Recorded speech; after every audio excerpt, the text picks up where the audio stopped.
ইব্রাহিম আলাইহিস সালাম হায়াত পেয়েছিলেন 250 বছর, 175 বছর লম্বা জীবন তার ছিল। জীবনের শেষ দিকে উনার নাতিপুতির সাথে যখন গল্প করতেন, ইব্রাহিম আলাইহিস সালাম তখন বলতেন, জীবনের কারগুজারি শোনাতেন, আমার লম্বা জীবনে আমি যত আরামায়েশ ভোগ করেছি, সবচেয়ে বেশি আরামে ছিলাম নমরুদের আগুনের ভিতরে।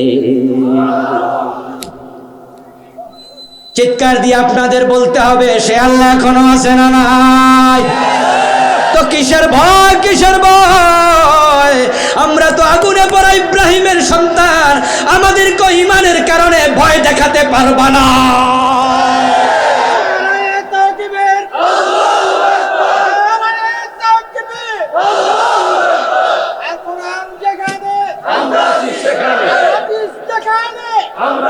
আমার প্রিয় ভাইয়েরা, পরীক্ষা আল্লাহ তাআলা শুধু ইব্রাহিমকে করে নাই। দেখো তাকায়া, মুসা নবীর জীবনেও পরীক্ষা ছিল, ঈসা নবীর জীবনেও পরীক্ষা ছিল।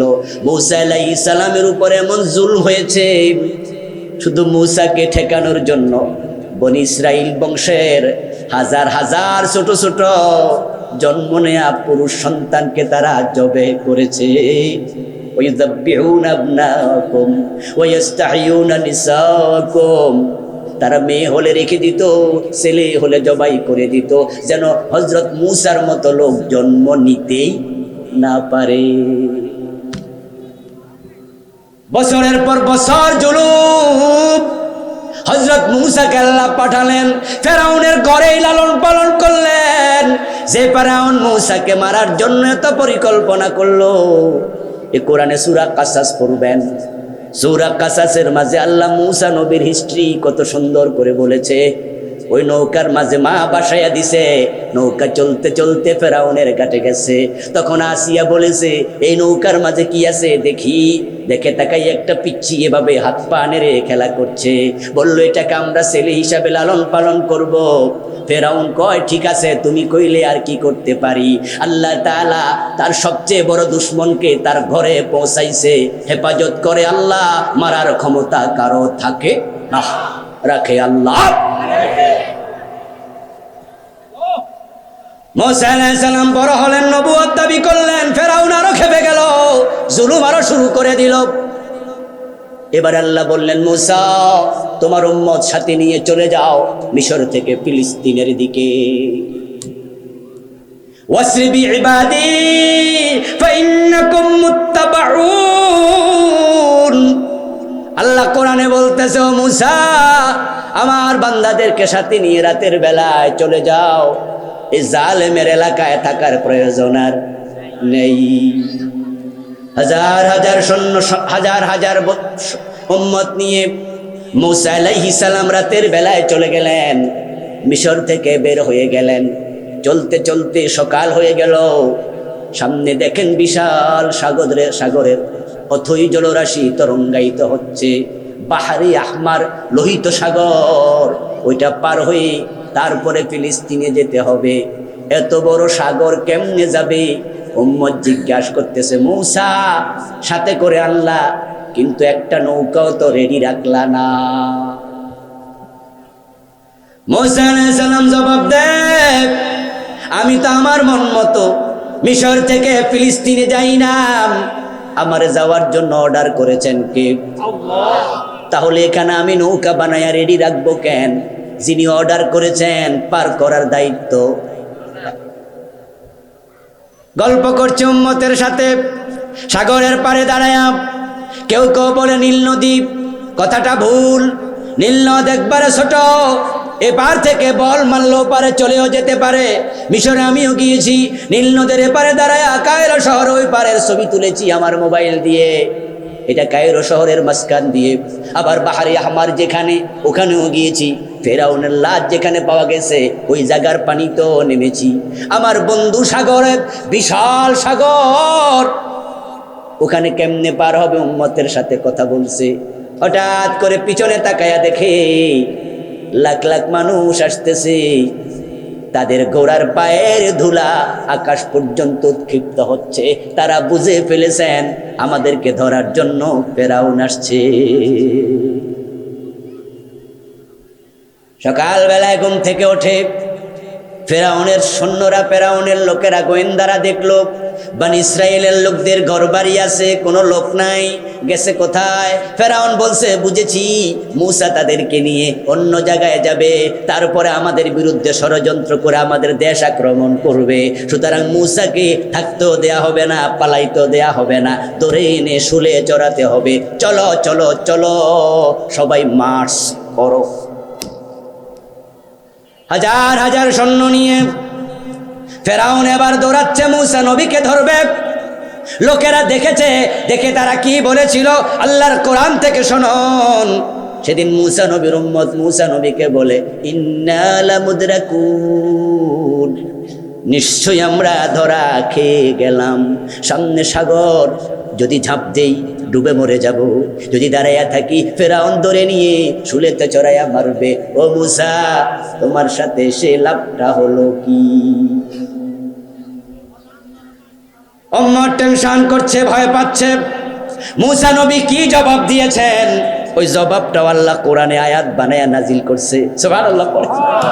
কোরআন কত চমৎকার কিতাব, আমাদেরকে কিভাবে বর্ণনা করে করে ইমানের শিক্ষা দেয়। টেনশন করো কেন, তোমাদের সাথে আল্লাহ আছে না নাই? মূসা নবী জবাব কি দিয়েছে শুনুন। মূসা নবী জবাব দিয়ে বলেন, কাল্লা ইন্না মাইয়া রাব্বি সায়াহদিন। তোমরা বলছো ধরা খাইয়াই যাইবা, আমি মূসা বলি কোয়াইট ইম্পসিবল, কাল্লা, অসম্ভব। জবাব দেখেন কি স্ট্রং জবাব, অসম্ভব। কাল্লাকে আরবিতে বলে হরফুর রাদা, চরম ভাবে প্রত্যাখ্যান করার জন্য কাল্লা ব্যবহার হয়। আচ্ছা, সামনে সাগর, হযরত মূসা কি দেখেন না? কথা বলেন। মূসা আলাইহিস সালাম দেখেন না? পিছনে ফেরাউন আসছে, দেখেন না? তো উনি বলতেছে অসম্ভব, আমি ধরা খাবই না। কেন খাবো না? পরে বলছি, ইন্না মাইয়া রাব্বি, আমার সাথে আছে কে? হযরত মূসার তাওয়াক্কুল দেখে আল্লাহ খুশি হয়ে গেলেন। মাইয়া তাওয়াক্কাল আলাল্লাহি ফাহুয়া হাসবু, যে আল্লাহর উপর ভরসা করে তার জন্য যথেষ্ট কে হবে? আল্লাহ। সবাই বলেন, কে হবে?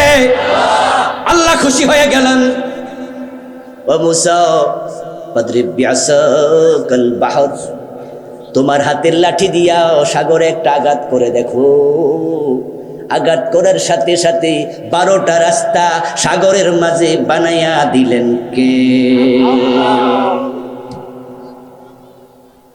আল্লাহর সাহায্য এসে গেছে, এসেছিল ইব্রাহিমের কাছে, এসেছে মূসার কাছে। প্রিয় নবী মুহাম্মদ সাল্লাল্লাহু আলাইহি সাল্লামকে আল্লাহ পরীক্ষা করেছে। রাসূলের মতো মহামানব এত মাই খাইছে, এ জাতীয় মাইর খাইলে আমরা সহ্যই করতে পারতাম না। পাগল পাগল বলে তায়েফে এত পাথর মেরেছে, পুরাটা দেহ রক্তে ভিজে গেছে। রাসূল যেখানে বসেছেন ওই মাটিটা পুরা রঞ্জিত হয়ে গেছে। রাসূলুল্লাহ মাটির রক্তগুলো গায়ের মাঝে মাখে আর বলে, ওই জাতির জন্য বড় দুর্ভাগ্য যে তার নবীকে রক্তাক্ত করে ছেড়ে দেয়। এই জালেম আবু জেহেলেরা রাসূলুল্লাহকে মারতে মারতে মক্কা থেকে তাড়াইছে, হত্যার ষড়যন্ত্র করেছে। রাসূলুল্লাহর দোষ কি ছিল? উনি সাদাবাজি করছেন, মানুষের জমি দখল করছে, অন্যের বাড়িঘর আক্রমণ করছে, কারোর গালিগালাজ করছে। এত ভালো মানুষটাকে কেন দৌড়াইলো? একটাই কারণ, তিনি বলতেন, আবু জেহেল তোদের আইন মানি না, লা ইলাহা ইল্লাল্লাহ, আল্লাহ ছাড়া কাউকে মানা যাবে না। যদি শুধু আল্লাহর কথা বলো, আল্লাহর বিধানের কথা বলো, শুধু আল্লাহর আইনের কথা বলো, এমন পরীক্ষা আমার আপনার জীবনও আসতে। মুসলমান, আল্লাহর হাবিবকে মারার জন্য আবু জেহেল 1000 সৈন্য লইয়া বদরের মাঠ পর্যন্ত চলে গেল। আল্লাহর হাবিবকে আল্লাহ বলেন, যান যান, আপনিও তার মুখোমুখি হন। রাসূলুল্লাহ 313 জন সাহাবী নিয়ে বদরের যুদ্ধে হাজির হলো। হাজির হয়ে দেখেন এমন সাহাবী বদরের মাঠে আসছে মুজাহিদ হইয়া, যাদের পেটে অনেকের খাবার নাই, অনেকের গায়ে জামা কাপড়ও নাই, শুধু পরনের মাঝে হাঁটু থেকে নাভি পর্যন্ত ছিঁড়া একটা কাপড়ের টুকরা, গায়ে জামা নাই, গেঞ্জি নাই। অনেক মুজাহিদের হাতের মাঝে তলোয়ারটাও খেজুরের ডাল লই আইছে। যুদ্ধ করতে আসছে আজকে বেলাল, এসেছে আজকে খাব্বাবের মতো লোকেরা, যারা ছিল মানুষের ঘরে চাকর গোলাম, কোনোদিন যুদ্ধের মাঠে যায়ও নাই, তলোয়ার কেমনে ধরা লাগে এটা জানেও না। এই জন্য খেজুরের ডাল লই আইছে, তলোয়ারও নাই। অসম যুদ্ধে হেরে যেতে পারেন প্রিয় নবী, তাই তিনি এবার আল্লাহর কাছে বদরের যুদ্ধে সাহাবীদেরকে গোল করে দাঁড়ায় করাইয়া এবার দুহাত তুলে দোয়া করা শুরু করেছে। ও আল্লাহ, আমরা এসেছি, তোমার সাহায্য চাই। আল্লাহর সাহায্যের বিধান হলো মানুষের চেষ্টা যেখানে শেষ, আল্লাহর সাহায্য সেখান থেকে হয় শুরু। তাড়াহুড়ো করবেন না, তাড়াহুড়ো করবেন না। সাহায্য কেন আসে না, কেন আসে না, কেন আসে না, টেনশন করবেন না। তাওয়াক্কুল বাড়াইয়া দেন, তাওয়াক্কুল বাড়াইয়া দেন। আল্লাহ যদি চায় তিনি কালকে সাহায্য নাজিল করার ক্ষমতা আল্লাহর আছে না নাই? হতাশ হয়ে পিছনে পালাবেন না, তাহলে আপনি ফেল করলেন। পরীক্ষা আসবে, পরীক্ষায় পাশ করার প্রস্তুতিও নিতে হবে। আল্লাহর হাবিব দাঁড়ালেন, তিনি দোয়া করতে শুরু করলেন, ইয়া রব্বি আনজিজ ওয়াদাক ইন্না ওয়াদাকাল হক ইন্নাকা কুনতা ফিল কুরআন ওয়া কানা হাক্কান আলাইনা নাসরুল মুমিনিন আল্লাহুম্মা ইন তাহলিক হাযিহিল আসাবাতু লান তুবাদা আবাদা। প্রিয় নবী দোয়া করছেন, আল্লাহ তোমার ওয়াদা পূর্ণ করো। তুমি কোরআনে বলেছ মুমিনদেরকে সাহায্য করা তোমার দায়িত্ব। আমরা তো এসে গেছি 313 জন তোমার অর্ডার পালন করার জন্য যুদ্ধের মাঠে। ইনতাহালি হাযিহিল আসাবাতু লান তুবাদা আবাদা। পালাবো না, পালাবো না, পালাতে আসি নাই। প্রতিপক্ষ 1000 কাফের, বড় বড় তলোয়ার চিকচিক করছে রোদের আলোতে। ঘোড়া নিয়ে এসেছে, ওট নিয়ে এসেছে তৎকালীন সেরা যোদ্ধা। আর আমি 313 জন মুজাহিদ আনছি, ওদের হাতের মাঝে অনেকের খেজুরের ডাল, তলোয়ারটাও নাই। ও আল্লাহ, তোমার সাহায্য তুমি পাঠাও। যদি আমাদেরকে আজকে ধ্বংস করে দাও, যদি আমরা ধ্বংস হয়ে যাই, জমিনে তোমার ইবাদত করার মতো আর কেউ নেই। রাসূলুল্লাহ সাল্লাল্লাহু আলাইহি ওয়াসাল্লাম দোয়া করতে করতে হাত এত উপরে তুললেন, রাসূলের গায়ে যে চাদর ছিল ওই চাদরের একটা অংশ মাটির মাঝে পড়ে গেল। আবু বকর রাদিয়াল্লাহু তাআলা আনহু এগিয়ে আসলেন, রাসূলের চাদরটা গর্দানে তুলে দিয়ে বললেন, ইয়া রাসূলুল্লাহ, আপনি হাত নামান, আমার বিশ্বাস দোয়া কবুল হয়ে গেছে। আল্লাহর হাবিব হাত নামালেন। কিছুক্ষণ পর জিবরিল আমিন হাজির হয়ে গেলেন। কোরআনের আয়াত নাজিল হয়ে গেল, ইস্তাস্তাগিসুনা রাব্বাকুম ফাস্তাজাবা লাকুম আন্নী মুমিদ্দুকুম বিআলফিম মিনাল মালাইকা। ও আমার মুমিন বান্দারা, ও মুজাহিদেরা, যুদ্ধের মাঠে এসেছ, আমি আল্লাহর কাছে সাহায্য চেয়েছ, আমি আল্লাহ তোমাদের সাহায্যের জন্য 1000 ফেরেশতা পাঠাইয়া দিলাম। কত হাজার? জোরে বলতে হবে, কত হাজার? কাফের আছে কত হাজার? তাহলে এবার 1:1 অনুপাতের অঙ্ক যারা করছেন তারা করছেন 1:1, অতিরিক্ত 313। সাহাবারা তো এবার খুশি, যাকে তখন টেনশন করছি তারা 1000, আমরা 313, এমনি কেমনে কি করি? এবার ফেরেশতা আইসা গেছে, একজন একজনে যুদ্ধ হবে, আমরা 313 জন খাড়ায় খাড়ায় চা খাইলেও চলবে। মুসলমানদের এবার আনন্দ। আল্লাহ তাআলা কিছুক্ষণ পরে জিবরিল আমিনকে আবার পাঠাইয়া দিলেন, 1000 নয়, বিসালাসাতি আলাফিম মিনাল মালাইকা। আমি আল্লাহ তোমাদের সাহায্যের জন্য 3000 ফেরেশতা পাঠাইয়া দিছি। এখন 1:3। সাহাবায়ে কেরাম তো আরো খুশি। কিছুক্ষণ পর জিবরিল আমিন আবার হাজির, কোরআনের আয়াত, ইয়া রাসূলুল্লাহ, আল্লাহ খবর পাঠাইছে, বিখামসাতি আলাফিম মিনাল মালাইকাতি মুসাওয়ামিন। আমি আল্লাহ 5000 ফেরেশতা পাঠাইছি। দেখেন লক্ষ্য করে, প্রিয় নবী সাহায্য পেয়ে গেছেন। আবু জেহেল শেষ, আরো 70 জন বড় বড় কাফের শেষ। মূসা নবী সাহায্য পেয়েছে, ফেরাউন, কথা বলেন, ফেরাউন শেষ। মুসা নবী পার হয়ে গেছে, ফেরাউন ওই রাস্তা ধরে সামনে আগাইছে। সীমা লঙ্ঘনকারীকে আল্লাহ পছন্দ করে না। ফেরাউনের উচিত ছিল সেদিন সাগরের তীরে দাঁড়াইয়া তাওবা করা। সাগরের মাঝে এরকম 12টা রাস্তা ফেরাউন জীবনে কোনোদিন দেখেনি, পৃথিবীর কোনো মানুষ আজ পর্যন্ত দেখেনি। সাগরে রাস্তা হয় না, নদীতে হইতে পারে। আমার বন্ধু, বাংলাদেশে সাগর আছে নাকি? হ্যাঁ, যেটা আছে এটা উপসাগর, বঙ্গযোগ উপসাগর, সাগর নাই। এটা হলো উপসাগর, যেটা সাগরের চেয়ে ছোট, নদীর চেয়ে বড়। এরপরও যারা কক্সবাজার গেছেন, এ পাশে দাঁড়াইলে ওই পাশ দেখা যায় নাকি? উপসাগর এত বড় হলে সাগর আরো কত বড়, রাস্তা বানাইব কেমনে? দুনিয়ার কোন সরকার পারবে না, এটা অসম্ভব।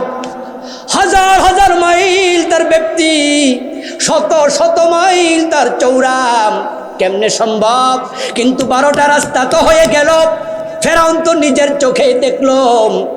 ফেরাউনের উচিত ছিল সেদিন থেমে যাওয়া, বুঝা যে মুসা আল্লাহর নবী না হইলে কেমনে হলো।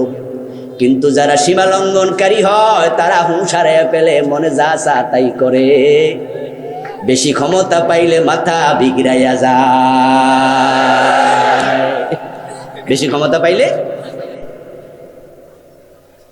এবার যারা বোঝে না, অবুঝ মানুষের জন্য কিছু শিক্ষা আছে। কোরআনে আল্লাহ বলছেন, আলিয়াউমা নুনাজ্জিকা বিবাদানিকা লিতাকুনা লিমান খালফাকা আয়া। ও ফেরাউন, তোরে পানিতে ডুবালাম, সুবাইয়া মারলাম, কিন্তু পচতে আর গলতে দিমু না। সাগরের পানিতে মিশবি না, পচবি না, গলবি না, হাঙ্গর তিমি তোরে খাবে না, তোর দেহটাকে আমি আল্লাহ রেখে দেব। ফেরাউনের লাশ পানির মাঝে বেশি ছিল 3000 বছরের বেশি। কত বছর? 3100, আরো কয়েক বছর আছে। গবেষকদের গবেষণায় কম বেশি হতে পারে। 3000 বছর পানির মাঝে বেশি ছিল, পচে নাই, গলে নাই, তিমি মাছ তারে খায় নাই। আল্লাহ কো তোকে আমি কেন রাখবো? শোন, লিতাকুনা লিমান খালফাকা আয়া, তোর পরে যত মানুষ আসবে তোর লাশ দেখে যেন তারা শিক্ষা নেয়। বেশি বাড়াবাড়ি করলে আল্লাহ এখনো পানির মাঝে ডুবানোর ক্ষমতা আল্লাহর আছে। আপনাদের কাছে আমি এবার জানতে চাই, একটু বলুন তো, ফেরাউন যখন পানিতে ডুবে মরে তখন কি ঘুমে ছিল না সজাগ ছিল? আরে ভাই কথা বলেন না কেন? ঘুমে না সজাগ? একা ছিল না সাথে সৈন্য ছিল? পদত্যাগ করে আসছে না ক্ষমতাও ছিল? 3টা প্রশ্ন, 3টা জবাব দিলেন। ধন্যবাদ আপনাদের। এগুলো আমাদের জন্য শিক্ষণীয়। আমরা তো ক্ষমতা পাইলে অনেকে ফেরাউনের মতো বাড়াবাড়ি করি, ঠিক না? একটু পয়সাওয়ালা হলে, ক্ষমতাওয়ালা হলে বাড়ির পাশের গরিব মানুষটার উপরও জুলুম করি। ওই গরিবের মুরগি বাড়িতে ঢুকছে, জবাই করে খেয়ালায়, তার জমিটা দখল করে ফেলে। একটু পয়সাওয়ালা হলে জায়গা জমি কই বেচালাও আমার কাছে, না বেচলে সরাই দিমু। এমন গ্রুপ অফ কোম্পানি বাংলাদেশে আছে, এলাকায় শত শত বিঘা জমি কিনছে, কিনতে যাইয়া গরিবের টাকা দেয় না, জমিটা দখল করে নিছে। আমরা মাঝে মাঝে আশ্চর্য হই, কই যে এটা কোন কোম্পানি? কইটা অমুক কোম্পানি কিনছে। কতটুকু কিনছে? হুজুর দেখেন না সাইনবোর্ড আছে, যতটুক জমি কিনছে ততটুক। তো আমি কই এখানে কি বড় লোক নাই নাকি 2-4 জন? এরা জমি বেচলো কোন দুঃখে? হুজুর সবাই বেচা লাগে না, জোর করেও নিয়ে যায়। আপনি বড় লোক হয়েছেন, কি বড় লোক আপনি? হ্যাঁ, আপনি হলেন এখানে এই করগাঁও ইউনিয়নের চেয়ারম্যান, আপনি হলেন এখানকার উপজেলার চেয়ারম্যান, আপনার জমি আছে। এমন এক কোম্পানি, ওই যমুনা গ্রুপের মালিক, আপনার ক্ষমতা বেড়ার কাছে, আপনি তো মশা মাছিও না। এই উপজেলার চেয়ারম্যান আর ইউনিয়নের চেয়ারম্যান, যমুনা গ্রুপের চেয়ারম্যানের সামনে আপনি মশা মাছিও না। বেড়া আপনার জমি বরাট করে লাইব, আপনি আদালতে ধরাইবেন আমার জমি নিচে গা, ও হাকিম সাহেব ফিরাইয়া দেন, ও বেটা বুড়া হাকিম কিনা লাইব। ঠিক কিনা? ঠিক কিনা? কিচ্ছু করতে পারবেন না। ও বেটার ক্ষমতা আছে তো, টাকা আছে, তাই ফেরাউন হয়ে গেছে। কিন্তু আল্লাহর সামনে কিচ্ছু না। তিনটা প্রশ্ন করেছি, তিনটা জবাব দিয়েছেন। ফেরাউন সজাগ ছিল, ঘুমে ছিল না। ফেরাউন ক্ষমতায় ছিল, পদত্যাগকারী ছিল না। ফেরাউন একা ছিল না, সৈন্য সাথে ছিল। আল্লাহ সব কিছু একসাথে ডুবাইয়া দিয়া বুঝাইছে, আমি আল্লাহ ধরলে তোর সৈন্য তোরে বাঁচাইতে পারবে না।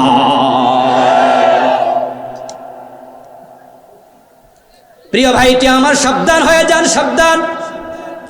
সাহায্য আসবে আল্লাহর, ভয় পাওয়া যাবে না। তবে সাহায্য পাওয়ার জন্য আল্লাহর সুন্নাহ হলো চেষ্টা আপনার শেষ হওয়া লাগবে, তারপরে সাহায্য শুরু। রাসূলুল্লাহ যদি পথে বসে বলতো আল্লাহ 5000 ফেরেশতা পাঠাও, আল্লাহ বলতো পাঠাইয়া লাভ কি, তুমি তো যুদ্ধের মাঠে এখনো যাওই নাই। মুসা আলাইহিস সালাম যদি মিশরে থাইকা কত আল্লাহ রাস্তা বানায়া দাও, আল্লাহ কইতো আগ থেকে বানামু কেন, তুমি আগে যাইয়া দেখো। ইব্রাহিম আলাইহিস সালাম যদি আতাত করতো, আল্লাহ আগুন রে ফুল বাগান বানাতো না। কোরআন পড়ো, দেখো সূরা ইউসুফে চমৎকার করে আল্লাহ বলছে, জুলাইখা ইউসুফ নবীকে অন্দরমহলে ডাইকা নিছে, বাহির দিয়া দরজা লাগাইছে, তারপরে কাপড় খুলতে শুরু করেছে। ঈসা নবী দৌড় মারছে। ইজ্জত বাঁচাতে হবে, কবিরা গুনাহ করা যাবে। ইউসুফ আলাইহিস সালাম দৌড় মারছে, ইজ্জত বাঁচাতে হবে, কবিরা গুনাহ করা যাবে না।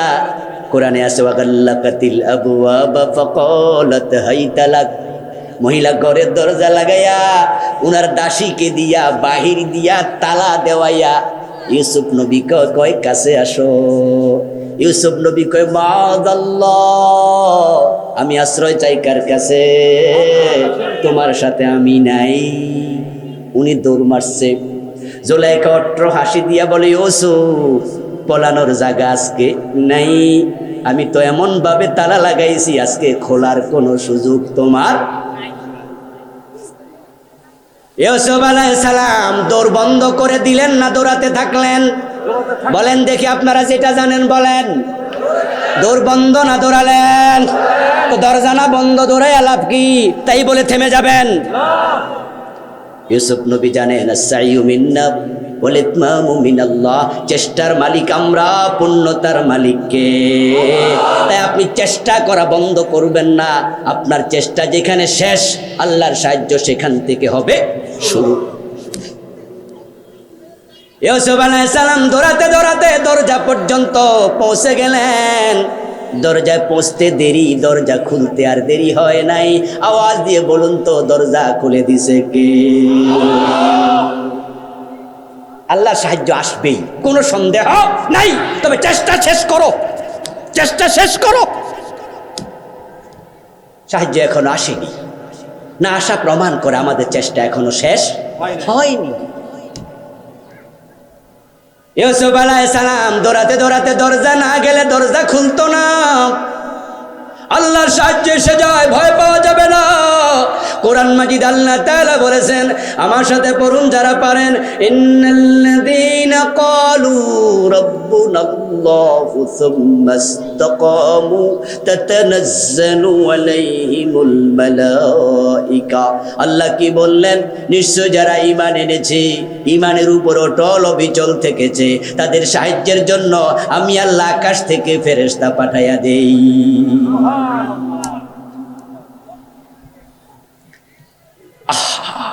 আল্লাহর ওয়াদা কখনো মিথ্যা হতে পারে না। কিন্তু প্রিয় ভাইয়েরা, বাবরি মসজিদ ভেঙে গেল, সাহায্য কই?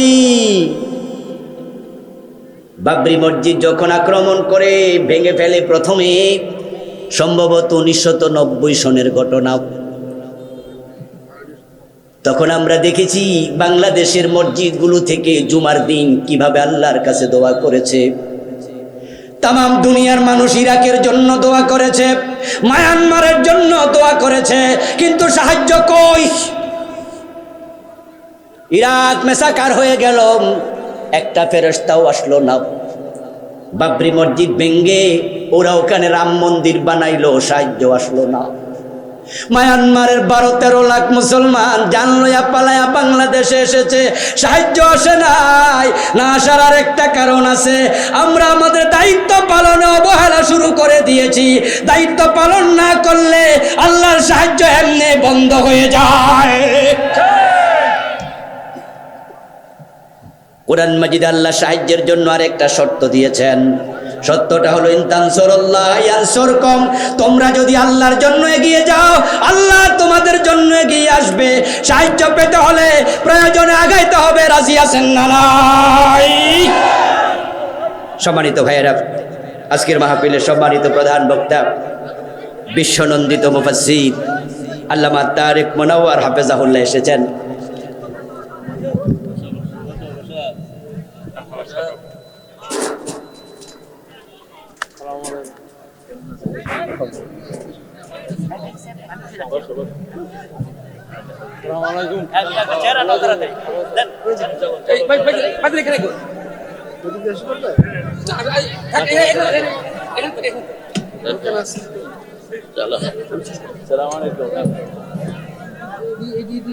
ভাইরা বসুন।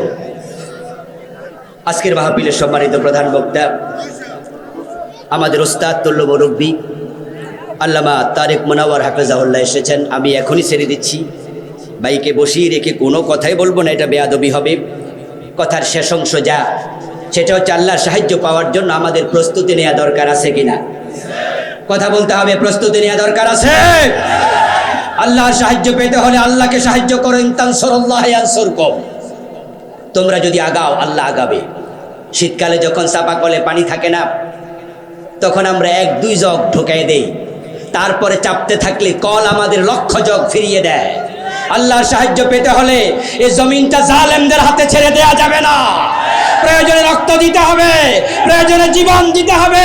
আল্লাহর দ্বীনের জন্য প্রয়োজনে হাসতে হাসতে ফাঁসির মঞ্চে যেতে হবে।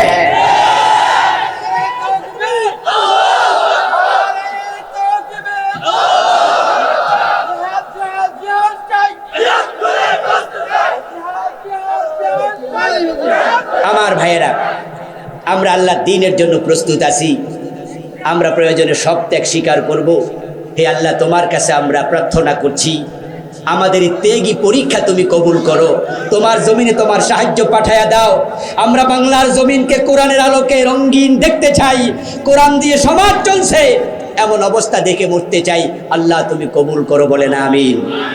সম্মানিত ভাইয়েরা, আপনারা যারা দাঁড়িয়ে গেছেন বসে যান, যারা উঠছে বুঝতে পারছি হয়তো হাজত আছে, আবার চলে আসবে ইনশাআল্লাহ, কোনো অসুবিধা নেই। আমি মোহতারাম তারেক মনোয়ার ভাইয়ের কাছে দোয়া চাই আমার জন্য। আল্লাহ যেন আমাদের সকলকে দ্বীনের জন্য কবুল করে। ভাই দোয়া করবেন, আপনাদের জন্য দোয়া করবেন। আমিও দোয়া আপনাদের কাছে চেয়ে শেষ করছি। আসসালামু আলাইকুম ওয়া রাহমাতুল্লাহি ওয়া বারাকাতুহু। আলহামদুলিল্লাহ, এতক্ষণ আমাদের মধ্যে